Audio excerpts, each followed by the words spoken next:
is John McNulty. I'm the offensive coordinator and quarterback coach at Rutgers University. And we're just going to take you through some of our basic drills we like to do every day with the quarterbacks. We start every day with our center quarterback exchange to make sure we're comfortable with and confident with our exchange every time we come up with the center. And what we try to do is work the different run game footwork for the quarterback and the run mechanics of the center. So we'll put somebody shaded just off the center and make them reach and give them some resistance every time we snap the ball. So we're not just firing on an air. We'll try to make it as realistic as we can. And always making them reach somewhere, either a back block or a long reach block, because that's usually where the exchange problems occur with the quarterback. And we try to get the quarterback to have a feel for when that guy is reaching away. That's the side you kind of have to ride a little bit longer to make sure you secure the snap. As far as the taking of the snap, what we try to emphasize with the quarterback is that we could put the feet parallel or staggered. If we stagger it, we like to put the left toe on the right heel, as you kind of can see here. We want the weight on the insteps, and the premium always is on no false movement by the quarterback. We put the middle finger right down the crease of the center's butt, and we try to keep our head up and the eyes active down the field to read our keys, whether it's safety reads or whether we're trying to see if they are setting up a blitz. We try to keep our eyes down the field and active. The bottom hand we have flared at 30 degrees. This is our backstop, our trap hand. And we try to keep our thumbs together as we're taking the snap, as you can see here where the bottom hand is placed. The pressure comes from the bottom hand up through the top hand is what we try to tell them. And the fingers are spread comfortably but not tense as we take the snap. The quarterback obviously knows the direction the center is stepping, as we said, so we'll try to keep it in one piece to slide with his rear end to make sure we take the snap cleanly. And the quarterback should stomach the ball every time, whether it's run or pass.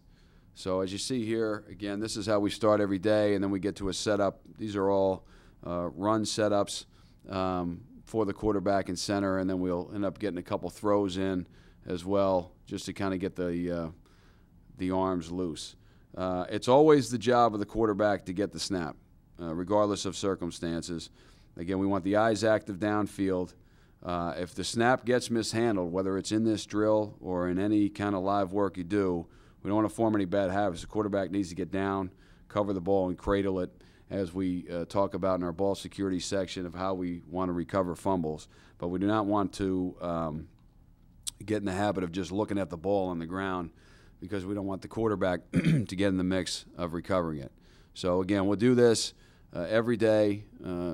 You can see here with these shaded noses, this is more of a pass set here on a draw play, but we'll try to make the centers work so it's realistic with the plays we run, and we make sure we secure these snaps every day and get the quarterbacks secured with the centers that they'll be working with in practice. Now we go to the gun snaps. Again, we make the quarterbacks go through their cadence. This is also part of the center quarterback exchange period. We try to use different cadences to let the quarterback get comfortable doing it, to let the center feel comfortable hearing the different cadences and making sure that the snaps come off on time.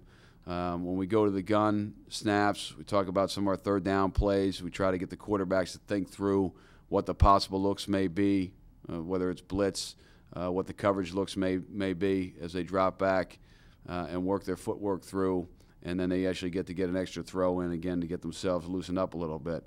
What we do at times is if you're a team that does any gun run, this is a good time to make the centers again work to block either the shade or block back on a 3, depending on what your plays may be, because with a lot of the centers, it's a little bit different, snapping and pass setting and snapping and blocking the gun run. So we like to work in some of our run plays here as well to make sure that the centers are working to block those plays, not just snapping and pass setting all the time.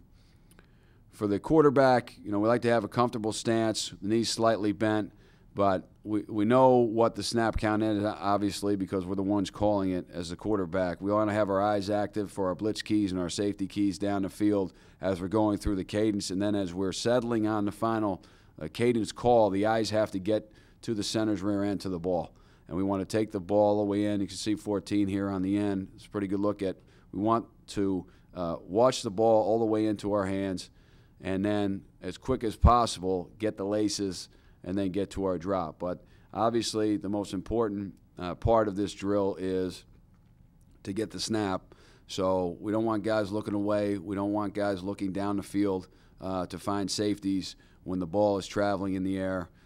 This is a way to get a number of snaps done before practice with the centers, work through a little bit of footwork with the quarterback, get him a little bit warmed up.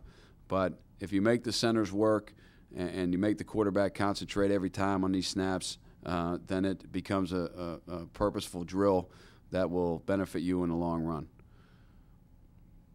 As we move on here to some of our pocket movement drills, the one thing we find is that very rarely do plays just come off on rhythm, where a guy takes a drop, sets, throws. That happens a small percentage of the time in the game. So what we try to do is to keep it as realistic as possible, that our drill work will translate into the games, is make the quarterbacks kind of work in the pocket. Now this is a drill we start practice with a lot, just to make the feel. The emphasis here is 2 hands on the ball, keeping yourself with your footwork within that cylinder every time, with your eyes down the field.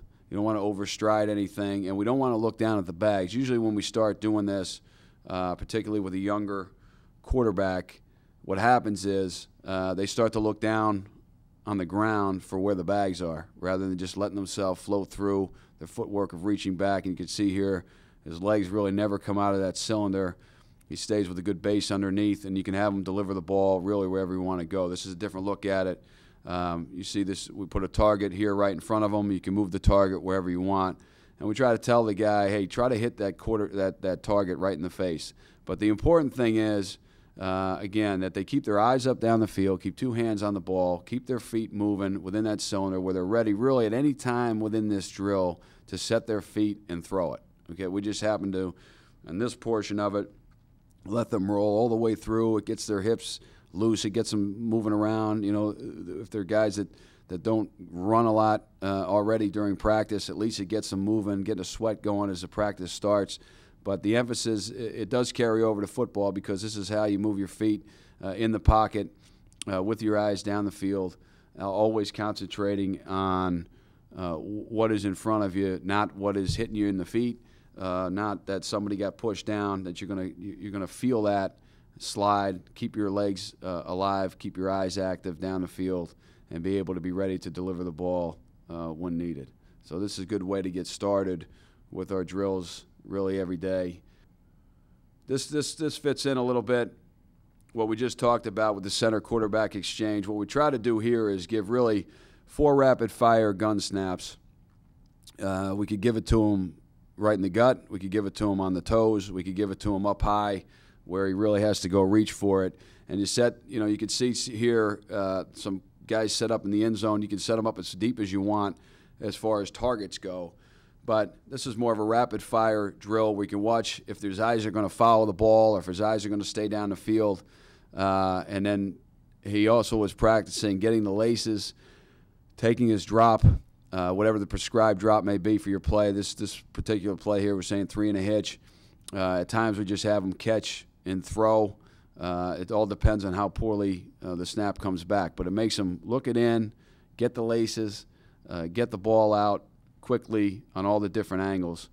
And again, you start to emphasize the throwing motion and the grip and so forth as you go through. But a lot of times what guys have problems with is they start to lapse their concentration as the snap is coming back, and they also fumble to get the laces and be able to get the ball out on time. So the idea again here is, get the snap, keep your eyes with it, keep those eyes active, get the ball down the field. Again, you can move those targets wherever you want to put them.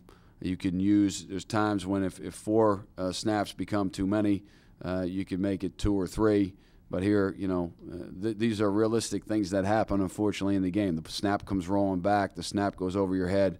Obviously, if it gets by the quarterback, then you're talking about a disaster as far as the game goes.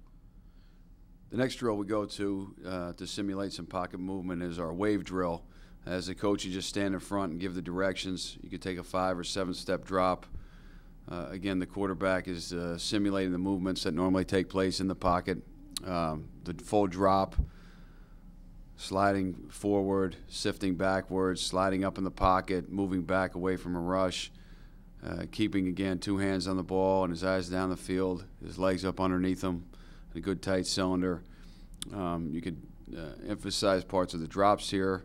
You want those knees bent. You want to be able to deliver the ball at any point during the drill. What we do as a coach is just give them the directions by pointing your hands each way, and then finally at the end yelling "go" to simulate the throwing of the ball. Again, we want them to keep their eyes down the field. We want to be able to deliver, and as soon as you give them that go call, that they set their feet immediately and throw to the target. You can move the target around to different spots depending on where you normally think you'll deliver the ball, and make sure that they, again, are throwing accurately at that target. Here we see a little bit of a wide base here, a little bit out of the cylinders, a little bit bigger guy, but we don't want to get overstrided. I mean, the guy's got to realize that if you give him that go call right here, he's got to be able to set his feet and throw, and you don't really want those feet out too wide from underneath you. Got to be able to deliver the ball at any time when that receiver comes open. That's kind of the idea of the drill. Now we'll go to kind of a box drill. Again, we'll start with the drop, whether you want to go 5-step or 7-step to get the drop going, and just set the cones up to where we just take the straight drop, sift forward, slide up in the pocket, slide up, and then give them the go call at some point during the box here, and have them deliver the ball. So you get your full drop, eyes down the field, strong in the pocket here, legs up underneath you, 2 hands on the ball, slide forward. This is a lot of times you get a rush from behind, pockets collapsing, slide forward, sift up in the pocket, deliver the ball. So we do this in both directions, same idea here. Good drop, slide, move up. Again, this will get their hips loosened up a little bit.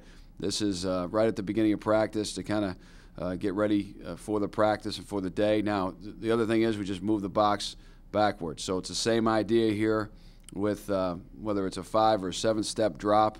Then we sift backwards in the pocket, feeling with our legs, keeping our eyes down the field, not looking back for what we're sliding for, and then slide up in the pocket and then deliver. So these things, again, they just simulate the movements that happen in the pocket. Again, rarely does a guy just take this drop like this, 1, 2, 3, 4, 5, hitch and throw it. It happens at times on some different routes, but most of the time he's waiting. It's to try to get him to keep those feet active in the pocket, to keep those eyes downfield and be ready to throw, rather than kind of resting in the pocket or becoming sloppy with the ball and then you're not ready to deliver. This kind of guys that keep their eyes active, their feet active, and always ready to deliver the ball on time.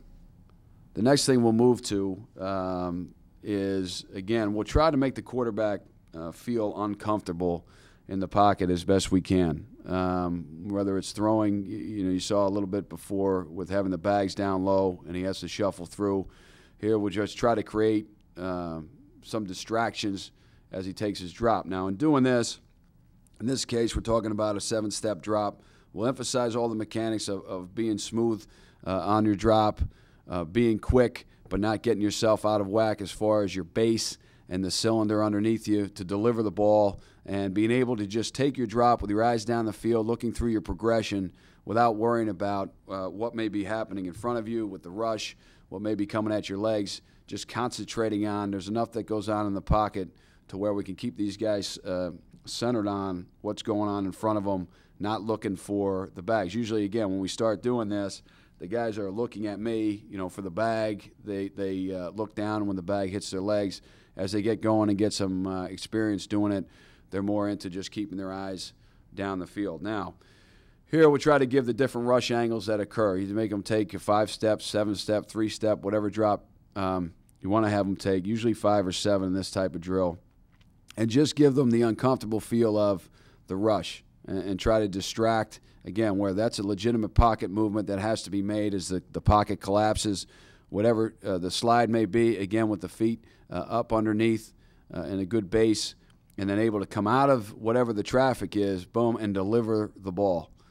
So there's not any kind of wasted movement here. Again, 2 hands always on the ball in the pocket, staying strong in the pocket. This is a little bit of an overreach here where the legs get kind of too far extended, where right there he's not able to move, set, and throw. The first guy, every time he moved, he would be able to set and throw. This here, move, you're not ready to set and throw. If you are, your legs are too wide, the throw will probably go away. You can see here where he has to bring that back foot back up underneath him to get a base up, to get the ball out. That's not what you want. You want the guy to keep that base all the time because, again, standing in the pocket, you got to be able to deliver the ball. So try to just give some different rushes from all different angles as we go, the things that happen in the game, again, with the assumption that rarely are we going to just drop back and be able to throw the ball uninhibited on rhythm. So we'll try to, as we go, give the different angles. This here could be just a kind of jailbreak scramble that may happen. Again, you put your target down the field. You know, we tell the guys when they're moving, and when you're running, throw it right at the guy. Because usually, you know, again, as you're running right here, if you're aiming for a yard in front of them to the right, the ball will probably go about 5 yards in front of them to the right and won't get completed. So as we're on the move, whether we use a stationary or moving target, the idea on the scramble is to throw it right at the target, and the ball will take care of itself as you go. So there's a force into a scramble. Again, you don't want them to just rush through their drop. You want them to take smooth, take their drop, another kind of move to make them slide up and deliver. Again, the targets can move to the depth, to the landmarks that you want. Again, a little bit of an overstride there before the ball came out. Again, these are all designed to just make them feel uncomfortable in the pocket, make them move, and get to the point where he doesn't even acknowledge this. And obviously you have to know if a guy's going to come in and sack you, but acknowledge what's going on and just concentrate on keeping the ball down the field. You would want the ball out quicker there. Here, boom, get set, get the ball out. You get a 3 technique that comes busting through the guard here. He's in your face, avoid, set, throw. Here you get a guy coming from behind, across the bow here, kick back, set, throw. Keep the feet up underneath you at all times. Here is just, you know, being strong in the pocket. You know, kind of somewhat of a jailbreak here in front. Guys coming, they're getting run by the quarterback. Rather than there's really nowhere to go in or out here, you got to stay strong, keep 2 hands on the ball, power your way through, and be able to throw. Now, whether it be if the guy's open, you'd be throwing it. If not, you'd be running it. But the idea is here to stay strong in the pocket, keep 2 hands on the ball. As the rushers come, you bowl your way through with some power, still keep yourself set, keep your feet active and your eyes active, and you're ready to deliver the ball down the field. So those are some of the things we try to do just to make guys feel a realistic rush every time, so it's not just a smooth drop back and throw the ball. Ball handling is one thing that sometimes gets overlooked or not practiced. We practice it every day with our running backs. We do not take it for granted. We emphasize the footwork of the quarterback, the footwork of the backs, the landmarks. We use the strip every day to simulate guard, tackle, and tight end rather than having to put a full line out. But we'll start practice with this every day as we get into practice, into our individual drills after we've done CQ exchange. This is where we like to go with the running backs. Again, you can see now if the running back has got his eyes on his target, if he's legitimately hitting his landmark, whatever it may be as you look at the strip. With the quarterbacks, we emphasize the seating of the ball, the steps out, depending on whatever the play may be, and then the setup for the pass or the naked out fake every time. So again, this is something we don't want to take for granted. Whatever the play series may be, we try to get every guy to get a rep here with a back. try to set it up so the backs and quarterbacks that work together are mainly together here in the drill. But this is something that again gets overlooked, whether it's the setup fake that gets overlooked or it's the actual ball handling, footwork of the quarterback that get overlooked, whatever the terms are of your play, whether here in power. You don't want the quarterback to overstep to cut off the A-gap for the back. You want the back downhill. Where you can stand back here behind the drill and look right into the back's eyes and know exactly what he is looking at as he comes through. And again, you emphasize the ball security every time. You can see the backs with the ball high and tight, covered, elbow down, tip covered every time. And what we do is we put a cone here at 7 yards in front of the strip. That's our finish spot. We have our back, whether it's 7, 8 yards, depending on what we're doing, deep in the backfield. And we put that finish cone. You could see it barely there, but it's 7 yards past the strip. And we make sure every running back, every time they get a rep, finishes through that cone. Again, to make sure that we're not getting in lazy habits, that we, to just tell them 7 yards, sometimes it just won't work out. I think you need to have a landmark out there for him to be able to run through. Here we go with the gun run a little bit. This is gun draw or whether it's a read play. Again, same idea, not to be taken for granted because it is a little bit different mesh. You want to make sure the back's timing is right so it doesn't run over a gun snap too quickly. You want to make sure the quarterback feels comfortable of laying the ball out there and then going through his fake mechanics, that the landmarks are the same as far as how far you want them to carry out the sweep across the ball before going vertical as the back. If you do any kind of gun run or reading, ride and decide, as they say, again, this needs to be worked heavily. Because there's always a chance of having a missed exchange here where one guy thought you were giving it, the other guy thought he's taking it, and all of a sudden the ball's on the ground, two guys are running away from it. So, you can simulate whatever the read may be, if it's an end, if it's a three technique, or whatever it is you're reading on a play as a coach. Obviously, you can simulate to get the decision that you want. But I think this has to be worked quite heavily because this is a part where, the ball could easily end up on the ground. You have someone that can simulate that gun snap. It's probably not a bad idea, again, to give them a couple bad ones, whatever your rules may be on bad snap, give, or keep. But it's probably not a bad idea to every once in a while fire one of those snaps up high to make sure he handles it and is confident in doing that and doesn't panic when it comes up during the game and then throws the ball at the running back or throws it on the ground or panics. So that, again, is something that we'll get to every day with the running backs. As we get into the routes with the receivers, because really, as the quarterbacks go, this is what they do. They need to get together and take their drops and throw to actual real targets that are moving. I mean, you can simulate them all you want, but what we like to do is, get two quarterbacks working, throwing to two different lines of receivers. A line out to the left, a line out to the right if we can, depending on how many numbers we have up practicing and so forth. But we just go one quarterback at a time, one guy that goes to the left and the next guy goes to the right, so you can still watch, your quarterbacks as they're going through their drills so they don't just get to where they're just running through on air and not paying attention to their drops and their throws. I mean, you're going on air, you should complete every ball. The drops should be exactly what we're looking for every time. That was a little bit wide here. This guy's stepping out of his cylinder a little bit, overstriding a little bit here. Okay, you got to watch these drops every time as the receiver coach is watching the routes every time because they all should be right on exactly what you want. There's a 5 and a hitch. Again, this is a little bit better look at the mechanics of, again, a smooth 5-step drop with his feet and base up underneath him, hitch, and deliver and throw. The things we talk about in throwing the football, when we grip the ball, we like to move the forefinger to the back tip of the ball. We like to keep, as we've said several times here, a great base up underneath us with both feet on the ground, under our shoulders as we're getting ready to deliver the ball, and put 80% of our weight on our back foot and just take a short power step into our target. Now, some guys you'll see overstride at times. We don't want to really step outside that cylinder as we're going to deliver the ball. If anything, we tell them to step a little bit left of the intended target. That enables your hips to open. We want a little bit of a bend in the lead knee to allow that lower body weight to shift to your front side And again, we keep two hands on the ball as long as possible. If anything, we'd like to push the ball back with our offhand, the opposite throwing hand. That kind of starts your release. It forces you to keep the ball up, and rather than pat the ball or drop that elbow too quick, it kind of gets the release started.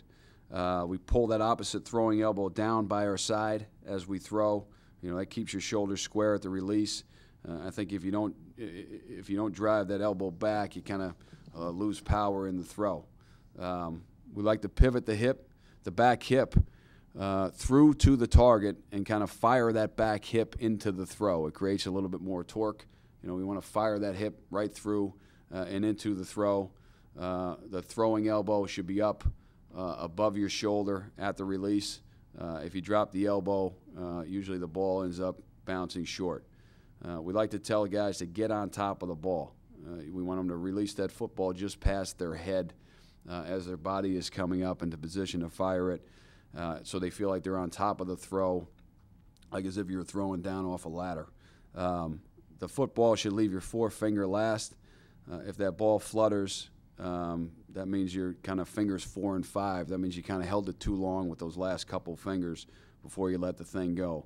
And we pick up the back foot as the ball leaves our hand. That kind of allows the weight to transfer into the throw. So we try to hit all the various routes here with the outside receivers. You see deep outs, you see comebacks, you see curls, you see speed outs.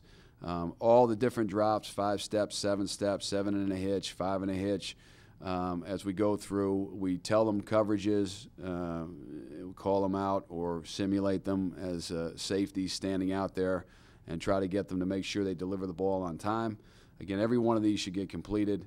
You're throwing it on air. You're throwing to spots. There's no defense. There's no rush. It would come down to some kind of lack of concentration or lack of execution, which on air really should never happen. Now, as we go, we kind of break the routes down a little bit. This becomes an inside slot or the inside guy in a trip set. Again, you can set up out there exactly what you want your coverage look to be. The quarterback, again, go through his drops, whether you want to put the safety out there to show him or you want to put like a linebacker type in there to show him, hey, here's what you're getting, whether you want him to turn off leverage or into leverage or whatever the play may be. Again, as the receiver goes, we, again, will emphasize finishing the route. It's always a minimum. It's hard to put cones out there because usually we give them a yard line. Like here, we'd say, okay, we're finishing through the 25-yard line. So they know they catch. They got to burst at least 5 yards with the ball in the proper ball security form to catch and go. Again, so they're not just catching it and running back to the huddle. Again, we're working the mechanics here. The quarterback, every time, the things to look for is you stand back there. You got to make sure that they keep their eyes down the field, that they don't just look at the receiver. Either you simulate a safety for them to look at, whether you're going too deep, single high, or you just look in their eyes as you stand in front of them or stand behind them to make sure their head isn't going right to the receiver every time, because that's a easily bad habit to get into when you're throwing on air. And it's something that then when they go into team period, you're telling them, hey, you got to keep your eyes down the field. You got to make them do it here as well. Otherwise, you can get into bad habits, or you get guys that are just going through the motions as they're running the drill. And again, the different routes by the inside guys sometimes get overlooked. They're important to get run to make sure your quarterbacks are comfortable with them. If you have a two-man combination, you can work it here, whether you're making man or zone calls. We try to just break down the routes as best we can to let the quarterbacks, again, work through their drops, work through their progression. You can see them snap off 1 for 2 and deliver, just so everybody is comfortable in the execution of the routes for the receivers and the throwing of the ball here for the quarterback, so at least you give them a chance when they get together with the defense. This deeps period is, you can only throw so many deep balls in practice and get the right looks and be able to step up and deliver on time. What we've done is try to simulate this as best we can with the defensive backs. What we'll do is get on the 45-yard line and put the receiver and corner hip to hip. Now in this picture, they're on the 40, the quarterback's on the 45. I think you're really better off moving them back on the 45 on the same line as the quarterback. And the DB is already set up, turned as if he's in coverage. The receiver's in his regular stance. And what we'll do is give a cadence call, take the snap, we'll set up, go through our drop and hitch just like we would on a go route, and let it go. The receiver, the idea here is he's on his landmark, top of the numbers. He's got the DB beat, pinned to his hip, and we're trying to deliver that ball with air. We can fade him out to the sideline. He's giving you plenty of room. We don't want to leave the ball inside. Now, some of these are not great examples. Here's a ball inside. This would probably be intercepted by the safety. So it's all the idea here is we're hip to hip with the DB, and we're winning, and we need the ball delivered on time to our spot where he can go fade to it. This is a pretty good look at it right here. And the DB at the end just tails off. So he runs hip to hip. He gets the idea of kind of leaning and locating the ball, but he is not going to play the ball in the air. Somewhere down the line, you may get into allowing that DB to play the ball. You could get collisions and so forth. We just want to get the idea of landmarks, fading to the ball. It's a good look at it right here. When you have all that green out there, the sideline for the quarterback to go, let you go get it. The quarterback can take his regular drop and hitch and throw.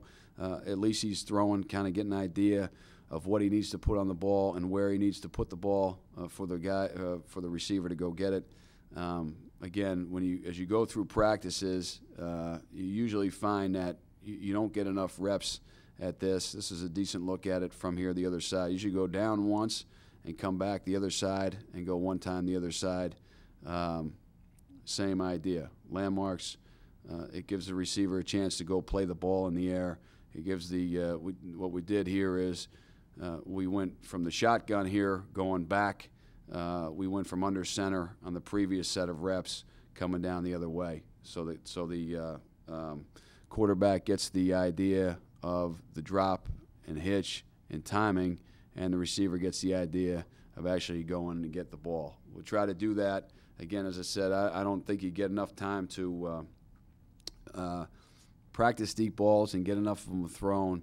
This is a way to get a number of them thrown without really wearing anybody out. You know they should be completed every time, although they weren't there in that example, but that's how it goes when you first start doing it.